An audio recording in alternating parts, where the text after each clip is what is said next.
ఈవీఎంలపై పోరును TDP తీవ్రతరం చేసింది. AP ఎన్నికలు ముగియగానే ఢిల్లీకి చేరుకున్న చంద్రబాబు ఈవీఎంల మొరాయింపు సహా పోలింగ్ నిర్వహణ వైఫల్యాలపై తీవ్ర నిరసన వ్యక్తం చేశారు.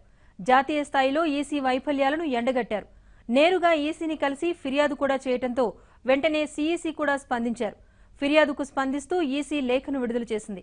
ఈవీఎంల వ్యవహారంపై టీడీపీకి చెందిన సాంకేతిక నిపుణులు హరిప్రసాద్తో చర్చించేందుకు అభ్యంతరం తెలిపింది. హరిప్రసాద్పై ఉన్న ఈవీఎం దొంగతనం కేసు కారణంగా ఆయనతో చర్చించబోమని లేఖలో పేర్కొన్నట్టు తెలుస్తోంది. అయితే ఇతర సాంకేతిక నిపుణులను పంపిస్తే మాత్రం చర్చించేందుకు తాము సిద్ధమని లేఖలో పేర్కొంది. అందుకోసం ఈ నెల 15న ఉదయం 11 గంటలకు తమను మరోసారి కలవచ్చని టీడీపీ న్యాయ విభాగం అధ్యక్షుడు రవీంద్ర కుమార్ కు ఈసీ ముఖ్య కార్యదర్శి లేఖ పంపారు.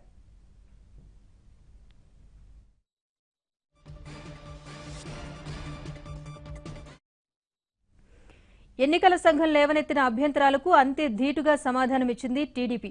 రాజ్యసభ ఎంపీ కనకమేళ్ల రవీంద్ర కుమార్ హరిప్రసాద్ అంశంపై ఈసీకి లేఖ రాశారు. హరిప్రసాద్పై క్రిమినల్ కేసు ఉందంటున్న ఈసీ ఇప్పటికీ ఆ కేసులో ఎలాంటి అఫిడవిట్ దాఖలు చేయలేదని తేల్చి చెప్పారు. అంతేకాదు కేంద్ర ఎన్నికల సంఘం నుంచి అనేక అవార్డులను పొందారని గుర్తు చేశారు. హరిప్రసాద్ సూచనలు సలహాలతోనే కేంద్ర ఎన్నికల సంఘం వీవీప్యాట్ల రూపకల్పనకు శ్రీకారం చుట్టిందన్న విషయం గుర్తుంచుకోవాలంటూ ఘాటుగా సమాధానమిచ్చారు కనకమేడల. హరిప్రసాద్ మీద క్రిమినల్ కేసు ఉన్న తర్వాత కూడా ఆయన ఈసీ సమావేశాలకు హాజరయ్యారన్న విషయం గుర్తుంచుకోవాలన్నారు. కేంద్ర ఎన్నికల సంఘం అసలు సమస్యను పక్కదారి పట్టించేందుకు కొసరు సమస్యలను ఎత్తి చూపిస్తోందంటూ తేల్చి చెప్పారు కనకమేడల. తమ సాంకేతిక సలహాదారుగా హరిప్రసాద్ను అనుమతించాలన్నారు.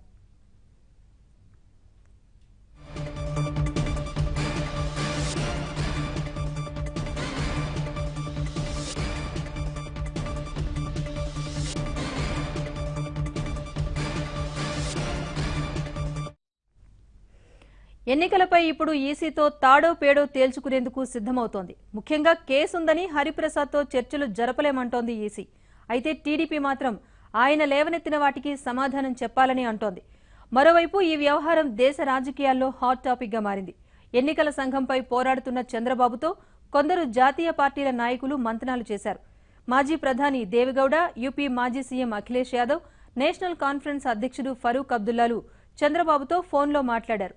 ఈ సందర్భంగా ఏపీలో ఎన్నికలు జరిగిన తీరు, ఈసీ వ్యవహారంపైన ఆ నేతలకు వివరించినట్లు చెబుతున్నారు.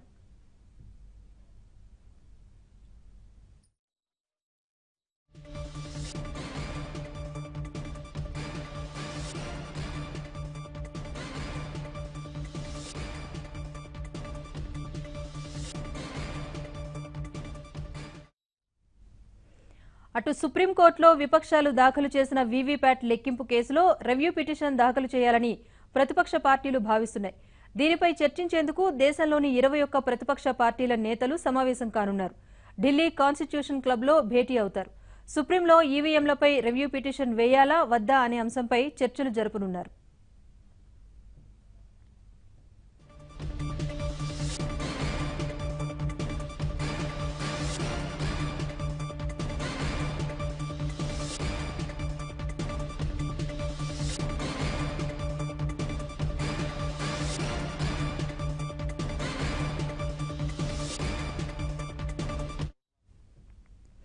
వీవీప్యాట్లను 50% లెక్కించాలని చంద్రబాబు డిమాండ్ చేస్తున్నారు. ఫలితాల్లో పారదర్శకత వచ్చే వరకు వెనక్కు తగ్గబోమని చంద్రబాబు స్పష్టం చేస్తున్నారు.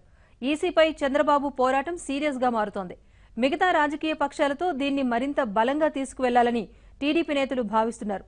బాబు సారథ్యంలో పోరాడేందుకు వివిధ రాజకీయ పార్టీలు సిద్ధమయ్యాయి.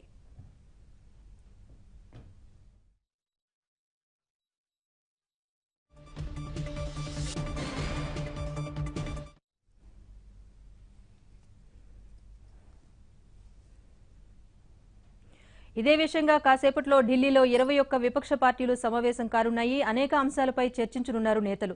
మరింత సమాచారాన్ని ఢిల్లీ నుంచి మా ప్రతినిధి కృష్ణ అందిస్తారు. సమాచారాన్ని కృష్ణ చెప్పండి. మొత్తం అన్ని పార్టీల నేతలు కూడా సమావేశానికి హాజరు కాబోతున్న నేపథ్యంలో ఎటువంటి అంశాలు కీలకంగా మారనున్నాయి? తర్వాత సుప్రీంకోర్టుకు వెళ్లే ఆలోచనపై ఎటువంటి నిర్ణయం వచ్చే అవకాశం ఉంది? రాజేశ్వరి, ఈసీపై చంద్రబాబు నాయుడు తన పోరును ఉధృతం చేశారు. మరికొద్దిసేపట్లో 21 పార్టీలు బీజేపీయేతర పార్టీలతో సమావేశమవుతున్నారు. ఈసీ తీరుతెన్నులను కూడా ఎండగట్టబోతున్నారు. ఈసీ వైఖరికి నిరసనగా మొత్తం అన్ని పార్టీల నుంచి కూడా లేఖలు రాయాలని కూడా నిర్ణయించారు. ఈసీ ఏ విధంగా అయితే ఈ ఏపీలో ఈవీఎంలు పనిచేయనీయకుండా చేసి ఇబ్బందులు పెట్టిందో వాటన్నిటిపై కూడా ఈ సమావేశంలో చర్చించబోతున్నారు. కాన్స్టిట్యూషన్ క్లబ్ లో జరగబోతున్నటువంటి ఈ సమావేశంలో రాహుల్ గాంధీతో పాటు ఇతర నేతలు కూడా హాజరయ్యే అవకాశం ఉంది. ఈసీ ఎందుకు ఈ విధంగా నిర్లక్ష్య ధోరణితో ఉంది, ఏకపక్ష ధోరణితో ఉంది అన్న వివరాలతో పాటు మరోపక్క వీవీప్యాట్లను 50% వీవీప్యాట్లు లెక్కించాల్సిందే. అప్పుడే ప్రజాస్వామ్యంలో ఓటు హక్కును వినియోగించుకునే ప్రతి ఒక్కరికి కూడా ఒక సంతృప్తి అనేది కలుగుతుంది. ఇప్పుడు ఓటు మనకి కనపడినా కూడా, ఓటు వేసింది కనపడినప్పటికీ కూడా ఇప్పుడు అది ఓటు సరిగ్గా అక్కడికే వెళ్ళిందా లేదా, తను అనుకున్నటువంటి అభ్యర్థికే పడిందా లేదా అన్నది మాత్రం వీవీప్యాట్ల ద్వారా తెలుస్తుంది. కాబట్టి వీవీప్యాట్లను లెక్కించాల్సిందే అన్నది ప్రధానంగా చేస్తున్నటువంటి డిమాండ్. 50% వీవీప్యాట్లను లెక్కించాలని చెప్పినప్పటికీ కూడా సుప్రీంకోర్టులో ఏదైతే ఈ యొక్క ఈసీ ఇచ్చినటువంటి తప్పుడు అఫిడవిట్ కారణంగా, అంటే 6 రోజులు 7 రోజులు పడుతుంది ఈ వీవీప్యాట్లు లెక్కించడానికంటూ తప్పుడు ఈ అఫిడవిట్ ఇచ్చిన మేరకు సుప్రీంకోర్టు కేవలం 5 వీవీప్యాట్లను మాత్రమే లెక్కించాలని ఆదేశాలను జారీ చేసింది. కానీ ఈ సంఖ్యను పెంచాలని కోరుతూ మరో రివ్యూ పిటిషన్ కూడా దాఖలు చేయబోతున్నారు. దీనికి సంబంధించి ఈ న్యాయ నిపుణులతో కూడా చర్చించారు. మళ్ళీ ఆ రివ్యూ పిటిషన్, అదేవిధంగా ఈసీ వైఖరి పైన ఈ రోజు జరగనున్నటువంటి సమావేశంలో ప్రధానంగా చర్చించబోతున్నారు. అయితే చంద్రబాబు నాయుడు ఢిల్లీ రాక కారణాలేంటి, ఇక్కడ ఆయన ఏమేం చేశారు, ఎంత మద్దతు కూడగట్టారు అన్నది మనతో వివరించడానికి ఎంపీ కొనకళ్ళ నారాయణ గారు మనతో ఉన్నారు. కొనకళ్ళ గారు, చెప్పండి, ఎందుకు ఢిల్లీకి రావాల్సిందంటే అక్కడ ప్రజలంతా మీకే మద్దతు ఇచ్చారని ఒకవైపు చెప్తూ ఉన్నారు, మొత్తం మహిళా మనులంతా టీడీపీకే మద్దతు అని చెప్తూనే ఇప్పుడు ఢిల్లీకి వచ్చి ఈ విధంగా బేలగా ఈ యొక్క ప్రకటన చేయడం వెనుక ఉన్నటువంటి ఆంతర్యం ఏంటి? ఇప్పుడు ఎలక్షన్లో 100% తెలుగుదేశం పార్టీ గెలుస్తూ ఉంది. ఆ విషయం మాకు స్పష్టంగా తెలుసు. మాకు రాష్ట్రం అంతా కూడా, మహిళలంతా కూడా మాకే ఓటేశారు, మా ప్రభుత్వాన్ని కోరుకున్నారు. చంద్రబాబు నాయుడు గారి ఆవశ్యకత రాష్ట్రానికి ఉందని చెప్పి ప్రజలందరూ గుర్తించారు. అందులో మాకు ఏ రకమైన సందేహం లేదు. కానీ ఎలక్షన్ కమిషన్ నిర్వహించిన ఎన్నికల విధుల్లో ఈ యొక్క ఈఎంఈలు అస్తవ్యస్తం. ఇప్పుడు 2009లో 2014లో కూడా ఎలక్షన్ జరిగినాయి. కానీ ఈసారి జరిగిన దాంట్లో ప్రత్యేకించి కుట్ర కోణం. ఎందుకంటే ఈవీఎంలు పనిచేయలే. నేను చాలా బూతులకు వెళ్ళా.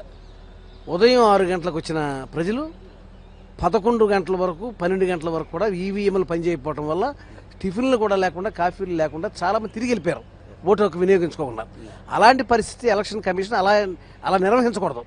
గతంలో ఎలక్షన్ కమిషన్ అంటే చాలా పకడ్బందీగా, అసలు ఏమాత్రం వంక పెడతానికి వీలు లేకుండా నిర్వహించాలి. ఈసారి ఈవీఎంలు గంట పనిచేసినాయి, తర్వాత పనిచేయటం మానేయని, రీప్లేస్ చేయడానికి 6 గంటల. ఇప్పుడు మీరు రీప్లేస్ చేయడానికి మేము స్పేర్గా 6 గంటలు కానీ 10 గంటలు కానీ ఎంతైనా అయిపోయింది. ఇప్పుడు అన్ని ఓట్లన్నీ కూడా నిక్షిప్తమై ఉన్నాయి, తర్వాత ఈవీఎంలో ఉన్నాయి. కానీ ఈ తర్వాత ఇక్కడికి వచ్చి ఈసీ మీద ఈ విధంగా బదనాం చేయడం కానీ, ఈసీ మీద నిందారోపణలు చేయడం వల్ల ఏం ప్రయోజనం ఉంటుంది? వైఫల్యాలు జరిగినాయి కాబట్టి ఆ వైఫల్యాలు ప్రజల దృష్టికి జాతీయ స్థాయిలో, ఇప్పుడు రేపు ఇంకా ఎలక్షన్ జరగబోతా ఉన్నాయి, ఇది కంటిన్యూ కాకూడదు కదా. ఇప్పుడు మాకు జరిగిన వైఫల్యాలు, మాకు జరిగిన అన్యాయాలు ఇవాళ ఇతర రాష్ట్రాలకు జరగకూడదు. ఇది ప్రజలకు తెలవాలి. ఎన్నికల నిర్వహణ తీరు, దీనికి ప్రభుత్వం ఇవాళ ఎవరైతే కేంద్రంలో అధికారంలో ఉన్నారో వాళ్ళకి అనుసరణలోనే ఉంటుంది ఎలక్షన్ కమిషన్ అనేది. వాళ్ళు వైఫల్యాలు ఉద్దేశపూర్వకమా యాదృచ్ఛికమా అనేది మాకు డౌట్ ఉంది. ఇవాళ ఇన్ని మిషన్లు పనిచేయకపోవటం, ఇన్ని మిషన్ల ప్లేస్లో రీప్లేస్ అయిపోవటం, ఏదో 1.6% అదనంగా ఓటింగ్ జరిగింది కదా లాస్ట్ టైం మీద, ఇంకా ఎక్కువ జరిగేదేమో. ఇప్పుడు మాకు అటువంటి పరిస్థితి ఇవాళ రోజున వైఫల్యాలు జరిగినాయి. ఆ వైఫల్యాలని జాతీయ స్థాయిలో మేము ప్రజలకు చెప్పాల్సిన బాధ్యత మాకు ఉంది. రెండోసారి జరగకుండా చూసుకోవాల్సిన అవసరం ఉంది. గెలుపు మీద సంశయం మాకేం లేదు. 100% మేము గెలుస్తున్నాం, అందులో మాకు అనుమానం లేదు. కానీ ఎలక్షన్ కమిషన్ వైఫల్యాలని జాతీయ స్థాయిలో మేము ప్రజల దృష్టికి తీసుకురావాల్సిన బాధ్యత ఉంది. ఇది ఉద్దేశపూర్వకంగా జరిగిందా, యాదృచ్ఛికంగా జరిగిందా అనేది దీని మీద ఎంక్వైరీ కూడా జరగాలి. ఈవీఎంలో చిప్పులు మార్చడం వల్ల, చిప్పుల్లో ప్రోగ్రామింగ్ మార్చడం వల్ల ఒకరికి పడాల్సిన ఓటు మనకు కనపడుతున్నా కూడా ఇంకొకరికి పడే అవకాశం ఉంది. దాన్ని నిరూపిస్తానంటూ హరిప్రసాద్ గారు ఎన్నికల కమిషన్ దగ్గరకు నిన్న టీడీపీ ప్రతినిధిగా వెళ్ళినప్పుడు వాళ్ళు ఎందుకు నిరాకరించారు, వాళ్ళ భయం ఏంటి, ఒకవేళ అది నిజమని కూడా మీరు అనుకుంటున్నారు? ఇప్పుడు ఎన్నికల కమిషన్ దగ్గరికి చంద్రబాబు నాయుడు గారు హరిప్రసాద్ గారిని తీసుకెళ్తున్నది ఇవాళ కొత్త కాదు. మేము 2009లోనే తీసుకెళ్ళి ఆయన చేత ప్రజెంటేషన్ ఇప్పించాం. ఇవాళ హరిప్రసాద్ని ఎన్నికల కమిషన్ దగ్గర తీసుకెళ్ళడం కొత్త కాదు. పెద్దగా అతను వస్తున్నాడని చెప్పి అతని మీద ఒక కేసు బనాయించారు. ఆ కేసు కూడా ఛార్జ్షీట్ పెట్టలే. ఇవాళ రోజున 9 సంవత్సరాల కేసు 2010లో కేసు పెట్టారు. ఇప్పుడు దాకా ఛార్జ్షీట్ పెట్టకపోవడం ఏంటి? అయినా ఒక కేసులో నిందితుడు ప్రశ్నించే అధికారం లేదా? తప్పుల్ని ఎత్తి చూపించే అధికారం లేదా? అతని దగ్గర నాలెడ్జ్ ఉంది. అతను ఆ నాలెడ్జ్ని మేము ఉపయోగించుకుంటాం. అతను కేసులో ముద్ద అయినంత మాత్రాన ఇప్పుడు అతని మీద శిక్ష పడిన నిందితుడా ఎవరైనా కానీ హీజ్ నాలెడ్జబుల్ పర్సన్. మేము అతన్ని ఇవాళ కాదు కొత్తగా తీసుకెళ్తాం, మేము ఎప్పటి నుంచో పూర్వం నుంచి తీసుకెళ్తున్నాం, ఇవాళ కూడా తీసుకెళ్తాం. నువ్వు తప్పుడు కేసు పెట్టినంత మాత్రాన తప్పుడు కేసు అయితే నువ్వు ఛార్జ్షీట్ పెట్టవే. ఇవాళ అతను మీ దగ్గరికి డిస్కషన్కి రాకూడదని చెప్పి అతన్ని బ్లాక్ లిస్ట్లో పెట్టాలని చెప్పి ఒక కేసు పెట్టి కూర్చున్నారు మీరు. అంటే హరిప్రసాద్ ట్యాంపరింగ్ నిరూపిస్తాడన్న భయంతోనే హరిప్రసాద్ వద్దంటున్నారు. ఎస్, గతంలో కూడా అతను రుజువు చేశాడు. ఇవాళ ఈవీఎంల మీద అతనికి అవగాహన ఉంది. ఈ చిప్ని ఎలా మోసం చేయొచ్చు, ఎలా స్వప్రయోజనాలకు వాడుకోవచ్చు అనే దాని గురించి అతను ఎలక్షన్ కమిషన్ మీద అతను ఆర్గ్యూ చేసి అతను చాలాసార్లు అతను విజయం సాధించాడు. అనేక సార్లు ఖురేషి అతనితో డిస్కషన్కి ఆహ్వానించిన రోజులు ఉన్నాయి, సంపత్ ఆహ్వానించిన రోజులు ఉన్నాయి, మేము తీసుకెళ్లిన రోజులు ఉన్నాయి. అప్పుడల్లా అతను ఎలవడు, ఇవాళ నాట్ ఎలవడా? మీ వైఫల్యాన్ని ఏళ్ళు చూపిస్తున్నాడు. అయితే మరి గతంలో ఈసీ ఒక సవాల్ ఇచ్చింది, ఈవీఎంలు ఎవరైనా హ్యాక్ చేయగలిగితే రండి చూపించండి మా ముందే అని చెప్పి హ్యాక్ చేసింది. ఒక సవాల్ ఇస్తున్నప్పుడు అప్పుడు ఎవరు కూడా రాలేదు, ఇప్పుడు మాత్రం ఎందుకు వస్తున్నారు అంటున్నారు. ఇప్పుడు మాకు వైఫల్యాలు జరిగినాయి కాబట్టి మా రాష్ట్రంలో ఓటింగ్ వినియోగించుకోవడంలో మేము చాలా ఇబ్బంది పడ్డాం కాబట్టి, చాలామంది ఉపయోగించుకోలేరు కాబట్టి, మాకు జరిగింది కాబట్టి మేము వాళ్ళు తీసుకొచ్చాం దృష్టికి. ఇవాళ మీతో ఎలా వైఫల్యాలు చెందినాయి, ఎందుకు వైఫల్యాలు చెందినాయి దాని గురించి ముందు నుంచి మాతో హరిప్రసాద్ మాతోనే ఉంటున్నాడు. అనేక సార్లు ఎలక్షన్ కమిషన్కి మేము అతను కూడా తెచ్చుకున్నాం. హీజ్ నాలెడ్జబుల్ పర్సన్, అతను మాకు తెలుస్తున్న వ్యక్తి. మేము అతన్నే మాకు టెక్నికల్ అడ్వైజర్గా పెట్టుకున్నాం. మీకేంటి బాధ? అతను ఒకవేళ అతను ముద్దాయి అయితే మాట్లాడదానికి పనికిరాడా? ఇప్పుడు ముద్దాయి అది డిఫరెంట్.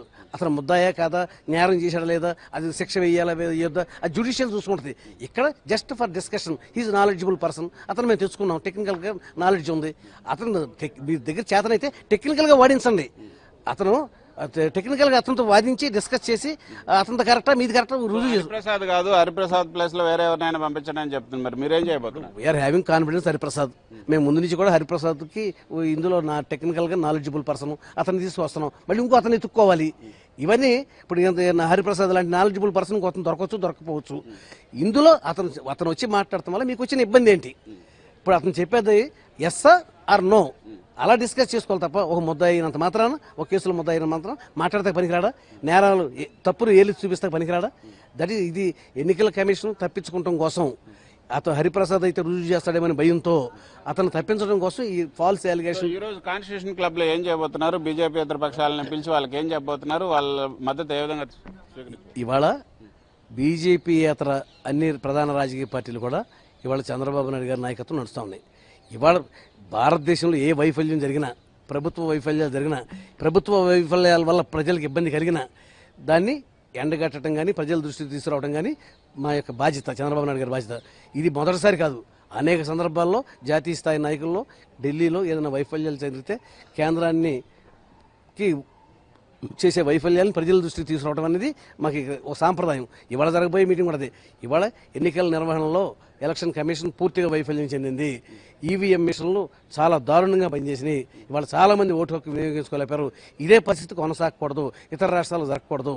ఇవాళ ఎన్నికలు జరిగిపోయినాయి కానీ ఇంకా జరగాల్సినవి ఉన్నాయి కదా, వాటినన్నా మీరు పకడ్బందీగా చేసుకోవాలని బాధ్యత ఉందని చెప్పి ఇవాళ జాతీయ స్థాయిలో మేము మీటింగ్ పెట్టాం. సో రివ్యూ పిటిషన్ అయిపోతున్నారు, దాంట్లో వీవీప్యాట్లకు సంబంధించి వీవీప్యాట్ల లెక్కింపు సంఖ్యను పెంచాలని కూడా కోరుతున్నారు. దాని మీద ఎంతవరకు వచ్చింది? ఇప్పుడు 5% వల్ల మాకు దీనివల్ల క్రాస్ చెక్ చేసుకోవడానికి మా కాన్ఫిడెన్స్ రావట్లా. 50% అయితే దట్ ఈస్ ఓకే. వీవీప్యాట్లు కూడా 7 seconds ఉండాల్సింది 3 secondsకే క్లోజ్ అయిపోతుంది. ఇవాళ దాన్ని 7 seconds చేయాలి. మాకు కావాల్సింది డౌట్ క్లియరెన్స్. వీవీప్యాట్లో మా కనపడలేదు. ఇవాళ నాకు ఓటేస్తే వేరే వాళ్ళు ఫిగర్ కూడా కనపడిన సందర్భాలు ఉన్నాయి. నాకు కంప్లైంట్ వచ్చింది. ఇవాళ అందులో మిస్టేక్స్ ఉన్నాయి. అట్లాంటప్పుడు మీరు కంప్లైంట్ ఇస్తే దాన్ని ఆపలేదా? మళ్ళీ ఓటు వేసుకునే హక్కు ఇవ్వలేదా? ఇవాళ అక్కడ ఉన్న మనుషులంతా కూడా నాలెడ్జ్ లేని వ్యక్తులు. ఏది అంగన్వాడీ టీచర్లు. ఇప్పుడు ఇవాళ పోలింగ్ బూత్లో వాడుకున్నది చదువుకున్న వాళ్ళు కాదు, అంగన్వాడీలో ఎలిమెంటరీ స్కూల్లో పిల్లల్ని ఆడించే వాళ్ళందరూ చూసి అక్కడ పెట్టారు. ఇవన్నీ కూడా వాళ్ళు సరిపోరు. ఇవాళ ఎక్సర్సైజ్ సరిగా చేయలేదు. ఎక్సర్సైజ్ సరిగా చేసి ఎన్నికలు నిర్వహించాలి. ఎక్సర్సైజ్ వైఫల్యం వల్ల ఇవన్నీ జరిగినాయి. ఓకే, రవీంద్ర కుమార్ గారు మీరు చెప్పండి, మీ లేఖకు మీరు స్ట్రిక్ట్ అయి ఉన్నారా? ఒకవేళ హరిప్రసాద్ వద్దంటే మీరు ఏం చేయబోతున్నారు? అసలు వద్దని అంటానికి వాళ్ళు ఎవరండి? అది ప్రజాస్వామ్య రాజ్యాంగబద్ధ సంస్థ, ప్రజలకు జవాబుదారీతనం ఉండవలసినటువంటి సంస్థ. అలాంటి సంస్థ ప్రజలకు జవాబుదారీతనం లేకుండా వాళ్ళ ఛాయిస్ ప్రకారం మేము పెట్టలేము. హరిప్రసాద్ గారిలో డిస్క్వాలిఫికేషన్ అంటే చెప్పానండి. డిస్క్వాలిఫికేషన్ 10 సంవత్సరాలు క్రితం పెట్టినటువంటి కేసే గనక అయ్యి ఉంటే ఆ కేసులు, ఇట్లాంటి కేసులు ఉన్న వాళ్ళని మీరు ఎంటర్టైన్ చేస్తున్నారా లేదా అనేటటువంటిది మీరు చూడవలసినటువంటి బాధ్యత మీకు ఉన్నది. ఇంతకన్నా కేసులు ఉన్నటువంటి వాళ్ళని మీరు ఎంటర్టైన్ చేస్తూ, ఇంతకన్నా కేసులు ఉన్నటువంటి వాళ్ళని మీరు అధికారులుగా కూడా నియమిస్తూ, ఇవన్నీ చేసినటువంటి వాళ్ళని మిమ్మల్ని ఏ రకంగా చూడవలసి వస్తుంది? ప్రజలకు ముందు అసలు ముద్దాయి, అసలు డిమాన్స్ట్రేట్ చేసే వ్యక్తితో మీకు అనవసరం, చేసే విషయం కరెక్టా కాదా అని చెప్పవలసిన బాధ్యత మీకున్నది. ఈయన క్రితం 10 ఏళ్ల క్రితం ఎలక్షన్ కమిషన్ పెట్టినటువంటి ఒక ఫాల్స్ కేసు, అందువలన ఈ రోజు వరకు షార్ట్ షీట్ కూడా వేయలేదు, దాంట్లో సమాచారం లేక, సాక్ష్యాలు లేక. ఒకటి చెప్పండి సార్ రవీంద్ర కుమార్ గారు, ఇప్పుడు ట్యాంపరింగ్ చేసే అవకాశం ఉందని మీరు ఇప్పుడు గట్టిగా చెప్తున్నారు. సో అటువంటి దీన్ని మీరు మీ దగ్గర ఉంచుకొని ట్యాంపరింగ్ చేసే అవకాశం ఉందని చెప్పి ఇప్పటి వరకు కూడా నిరూపించకుండా ఓటింగ్ అయిపోయిన తర్వాత ఇప్పుడు పోయి ఎన్నికల కమిషన్ ముందు మీరు ట్యాంపరింగ్ చేసే అవకాశం ఉందని కాదు, గత 2 దశాబ్దాల నుంచి మేము ఫైట్ చేస్తా ఉన్నాం. ఈ ఎన్నికల ముందు కూడా మేము కోర్టుకు కూడా వెళ్ళాం. ఇట్లాంటి ట్యాంపరింగ్లు జరుగుతాయి, అందువల్ల వీవీప్యాట్లు 50% లెక్కించాలని మా ముఖ్యమంత్రి గారు 21 పార్టీలు కలిసి కోర్టులో వేశారు. మేము ఇవాళ రాలా. ఆంధ్రప్రదేశ్లో ఎన్నికలు జరిగిన తర్వాత ఆ ఎన్నికల్లో జరిగిన లోపభూయిష్టమైన విధానాన్ని డెమాన్స్ట్రేట్ చేయడానికి ఎన్నికల కమిషన్కి రాతపూర్వకంగా మా సీఎం గారు రిప్రజెంటేషన్ ఇచ్చారు. ఆ రిప్రజెంటేషన్తో పాటు అక్కడ డెమాన్స్ట్రేట్ చేయడానికి మేము సిద్ధపడితే ఇప్పుడు కాదు, సాయంత్రం 4 గంటలకు రమ్మన్నారు. 4 గంటలకు మా హరిప్రసాద్ గారు, మా ఎంపీ రామ్మోహన్ నాయుడు గారు వెళ్ళారు. వెళితే మీ మీద క్రిమినల్ కేసు ఉందో, మేము మీతో మాట్లాడడం పొమ్మన్నారు. అయితే రామ్మోహన్ నాయుడు నేను మాట్లాడతానని చెప్పాడు. ఆయనతో మాట్లాడటానికి కూడా ఇష్టపడలా, వాళ్ళు పారిపోయారు.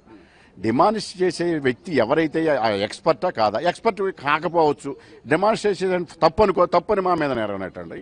నిజమనుకో, డెమాన్స్ట్రేట్ చేయాలనుకున్నారు అంటే ట్యాంపరింగ్ చేసే అవకాశం ఉందనా లేకపోతే అంటే అందులో ఒరిజినల్ గా వాళ్ళు ప్రోగ్రామ్ చేసినటువంటి 7 మినిట్స్ వీవీప్యాట్ చూసుకోవడానికి ఇచ్చినటువంటి కాలాన్ని 3 నిమిషాలకు కుదించి ప్రోగ్రామ్ను ఎవరు మార్చారు, ఎందుకు మార్చారు? మీరు మాకు ఇచ్చిన సమాచారం ప్రకారం 7 నిమిషాలు ఉంటుందని మీ వెబ్సైట్లోనూ అన్నింటిలోనూ 7 సెకండ్లు ఉంటుందని చెప్పినటువంటి వాళ్ళు 3 సెకండ్లకే ఎందుకు అది పోయింది? అలా ఇట్లా మళ్ళీ తర్వాత కొన్ని నిమిషంలో 7 సెకండ్లు ఎందుకు వస్తున్నది? ఈ రకమైనటువంటి ట్యాంపరింగ్ మీరు పెట్టిన ప్రోగ్రామ్ని బట్టే ఉంటుంది. ప్రోగ్రామ్ మార్చకపోతే అందులో చేంజ్ ఎందుకు వచ్చింది? మారిస్తే ఎవరు మార్చారు? అది అందువల్ల ఏంటంటే ఆ మార్చిన విధానాన్ని ఎవరు చేశారనేది తప్పు అయితే ఎంక్వైరీ చేసి చర్యలు తీసుకోవాలి, పొరపాటు అయితే సరిదిద్దుకోవాలి, కరెక్ట్ అయితే అసర్టైన్ చేసి ప్రజలకు చెప్పాలి. మాది తప్పు అయితే మమ్మల్ని ప్రజల్లో మీరు చెప్పాలి, మేము అనవసరమైన ఆరోపణలు చేశామని. ఇదేమీ చేయకుండా ఉందని మీరు ఎట్లా నిరూపించగలరు? సాక్ష్యాల ద్వారా, మా వీడియో ద్వారా మేము చూపించాం. అది మా దగ్గర అవైలబుల్గా ఉన్నది. అది చూపించడానికే 4 గంటలకు రమ్మన్నారు వాళ్ళు. ఇప్పుడు కాదండి, సాయంత్రం 4 గంటలకు రమ్మన్నారు. అది చూపిస్తామంటే వాళ్ళకి మేమేం చూపిస్తున్నామో వాళ్ళకి అర్థమైంది. వాళ్ళ లోపభూయిష్ట విధానం ప్రజల ముందు బయటపడి వాళ్ళు ముద్దాయిలుగా ఎక్కడ నిలబడతారు అని చెప్పేసి ఈ గ్రౌండ్ మీద వాళ్ళు పారిపోయారు. ఇదే గ్రౌండ్ మీద ఎలక్షన్ కమిషన్ కనుక ఫంక్షన్ చేసేటట్లయితే అసలు ప్రజాస్వామ్యానికి మనుగడ ఉండదు. ఎలక్షన్ కమిషన్కి ఇష్టులు అయిష్టులు ఉంటారని నేను అనుకోను. ఎందుకంటే రాజ్యాంగబద్ధమైన స్వతంత్ర ప్రతిపత్తి కలిగిన సంస్థ. అలాంటి సంస్థకి నాకు వీళ్ళు ఇష్టం వాళ్ళు ఇష్టం కాదు అని చెప్పడానికి వాళ్ళకి ఛాయిస్ లేదు. క్రిమినల్ వచ్చినా సరే, హార్డ్ కోల్ కన్విక్ట్ వచ్చినా సరే అతని దగ్గర మంచి ఉంటే తీసుకోవాల్సిన అవసరం ఉన్నది, చెడు ఉంటే. ఎన్నికల కమిషన్ చెప్తుంది ఏంటంటే, సరే ఇప్పుడు హరిప్రసాద్ మీరు ఇప్పుడు ప్రొడ్యూస్ చేశారు, కానీ మేము ఎన్నికల కమిషన్ తరఫున ఛాలెంజ్ చేశాం, ఎవరైనా ఈవీఎంని హ్యాక్ చేయగలరా సవాల్ చేశాము. ఆ సవాల్ అప్పుడు ఎందుకు హరిప్రసాద్ స్వీకరించలేదు, టీడీపీ కూడా ఎందుకు రాలేదని వాళ్ళ ప్రశ్న. అనేక సార్లు టీడీపీ ముందుకు వెళ్ళింది. అలా సవాలు చేస్తే డెమాన్స్ట్రేట్ చేసినందుకే ఆయన మీద కేసు పెట్టారు, హరిప్రసాద్ గారి మీద. ఆయన కేసు ఏంటో తెలుసా అండి? ఈవీఎంల పైన ఆయన డెమాన్స్ట్రేట్ చేసి ఇది లోపభూయిష్టంగా ఉందని చెప్పినందుకు ఈవీఎం దొంగిలించారని కేసు పెట్టారు. అది నిజమా కాదా అనేటువంటి విషయం చెప్పకుండా. అందువల్ల అక్కడ బయటపడుతుంది ఏంటంటే, ఈయన వస్తే మా గుట్టంతా బయటపడిపోతుంది, ప్రజల ముందు మేము దోషులుగా నిలబడతాం, రాబోయే ఎన్నికల్లో మిగతా ఎన్నికల్లో మోడీ గారికి ఎఫెక్ట్ అవుతుంది, కనుక దీన్ని ఎట్టా కూడా రానివ్వకుండా చేయాలి అని ఒక తొండి అంటారు చూసారు, తొండి పెట్టి తప్పించుకోవటం, పారిపోవటం జరిగింది. ఒకవేళ నిజంగా కనుక అదే కనుక నిజం అయ్యి ఉంటే ముద్దాయిలు మీరందరూ అసలు రాజ్యాంగమే పర్మిట్ చేసింది కంటెస్ట్ చేయడానికి. 2 ఏళ్లు శిక్ష పడిన వాళ్ళు కూడా కంటెస్ట్, ఈ లోపు ఉన్న వాళ్ళు కూడా చేయవచ్చును. మీరెవరండి అది చెప్పడానికి? మీకు అసలు ఏ రూల్ ప్రకారం మీరు రిజెక్ట్ చేస్తున్నారు? స్పెసిఫై చేయాలి కదా. ఇలా కేసులు ఉన్నవాళ్ళు మా ముందు చేయడానికి వీల్లేదు అని రూల్ ఉండాలి కదా. రూల్స్ ఫ్రేమ్ చేశారా? చెప్పండి, మేము కోర్టు ముందుకు తీసుకెళ్తాం. రూల్స్ లేకుండా, రూల్స్కు విరుద్ధంగా మీరు మీ అభిష్టానికి అనుగుణంగా నడవడానికి మీరు వ్యక్తులు కాదు, మీరు సంస్థ, రాజ్యాంగ సంస్థ. ఇప్పటికైనా మీరు మీ ప్రవర్తన మార్చుకుని హరిప్రసాద్ను అనుమతించి మేము చేసేటువంటి డిమాన్స్ట్రేషన్ని మీరు చూడండి, తప్పు ఉంటే మాది తప్పని చెప్పండి, మీ తప్పు ఉంటే సరిదిద్దుకోండి. ఈ రెండూ చేయకపోతే మీరు ఈ కుట్రలో మీరు కూడా భాగస్వాములని భావించాల్సి వస్తుంది. ప్రజల ముందు మీరు ముద్దాయిగా నిలబడతారు. మీరు ఎట్లా ముందుకు వెళ్ళబోతున్నారు? హరిప్రసాద్ వాళ్ళు ఒప్పుకోరు, మీరు హరిప్రసాద్ తప్ప మిగతా ఎవరిని తీసుకుంటున్నారు? ఎలా ముందుకు? నేను లెటర్ రాశాను, నాకేం రిప్లై రాలేదు. వచ్చిన దాన్ని బట్టి భవిష్యత్ కార్యాచరణ నిర్ణయించుకుంటాం. ఓకే, ఈ రోజు జరిగే అఖిలపక్ష సమావేశంలో ఏం చర్చించబోతున్నారు? ఏ అంశాలు చర్చించబోతున్నారు? రివ్యూ పిటిషన్ మీద నిర్ణయం? అఖిలపక్ష సమావేశంలో ప్రధానంగా ఈవీఎంలకు సంబంధించి ఆంధ్రప్రదేశ్లో జరిగినటువంటి వైఫల్యాన్ని అన్నింటినీ కూడా మేము ఎత్తి చూపించదలుచుకున్నాం. మిగతా పక్షాలు కూడా వాళ్ళు కూడా చూపించదలుచుకున్నారు. వాళ్ళు కూడా మిగతా కార్యాచరణ ఎక్కడైతే జరుగుతుందో అక్కడ అన్ని చోట్ల కూడా మేము భాగస్వాములయ్యి అవేర్నెస్ పెంచి మేము ఎలక్షన్ కమిషన్తో నిర్విరామ నిరంతర పోరాటం చేస్తాం. Thank you very much Ravindra Kumar గారు. ఇది రాజేశ్వరి రవీంద్ర కుమార్ గారు చెప్తున్నది. ఎన్నికల కమిషన్ మీద నిరంతరంగా నిర్విరామంగా పోరాటం చేస్తూనే ఉంటాం. ఏదైతే ట్యాంపరింగ్ చేయడానికి అవకాశం ఉందంటూ హరిప్రసాద్ చెప్తున్నారో, హరిప్రసాద్ వాదన కూడా ఎన్నికల కమిషన్ వినాల్సినటువంటి అవసరం ఉంది. ఒకవేళ హరిప్రసాద్ కాదంటే ఏం చేయాలనేది తదుపరి తాము ఆలోచిస్తామని కూడా చెప్తున్నారు. Over to studio.